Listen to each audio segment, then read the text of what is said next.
Number 12 is a point of intersection.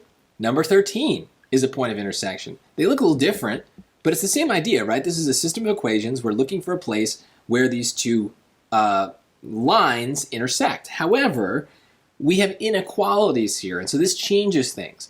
There are ways to solve this using algebra, but you're a fool if you do it. One, because it's harder, and two, because we know the SAT is trying to mess with us. So we should not go and do it like this algebra way if we can avoid it, because the arithmetic is going to be much safer. So what do we have here? Well, we have answer choices that include points, and we have two equations, and we know that one of our strategies is to plug points into equations. In this case, this is going to look a lot like a guess and check, right? We have a bunch of points. We can check those points in the equations. But I call it plug points into equations because I like that strategy better. It works on lots of different cases.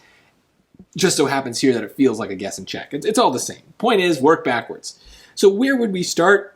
Sometimes it makes sense to start with a middle number because you can kind of gauge if you're right or wrong. Here, I'm going to start with the laziest answer choice.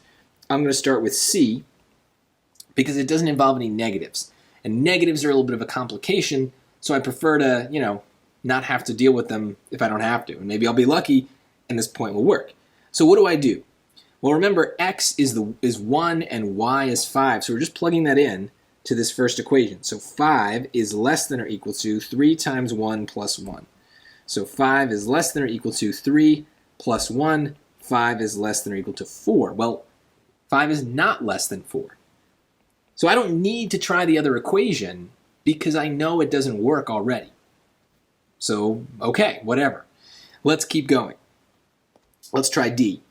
Now, why am I trying D? Because it's the second laziest, in my opinion. Yeah, I've got a negative, but it's on the y.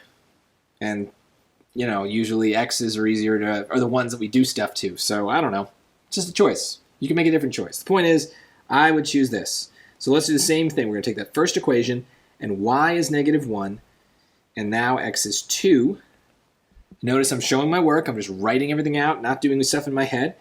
Negative 1 is less than 6 plus 1. That's definitely true because 6 plus 1 is 7. So yeah, negative 1 is less than 7. But that's not enough because occasionally the point will work in one equation but not in the other. And so I need to now try it in the second equation. So again, here's a good example where showing your work and taking the time to write it out might save you. Because 2 minus negative 1 is going to involve a double negative. And, those mistakes come up on the SAT and they can cost real points. So if I write it out, I can see that it's actually 2 plus 1 is greater than 1. And sure enough, 3 is greater than 1. That works. If I had forgotten that negative, I would have eliminated this answer.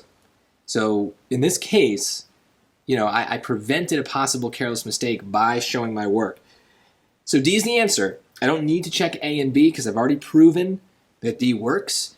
But just even with plug points into equations, we still have these common mistakes that tend to show up. So we have to prevent them by kind of just thinking ahead, being prepared, not skipping steps. And I promise you, it will increase your score. Whenever you review your own practice tests, I bet you notice a lot of places where you lost points on stuff you shouldn't have. Those are your primary targets for points that you want to get back. So if you're watching this video because you got this question wrong, this is a primary target where you should really change your habits to get this kind of question right every time.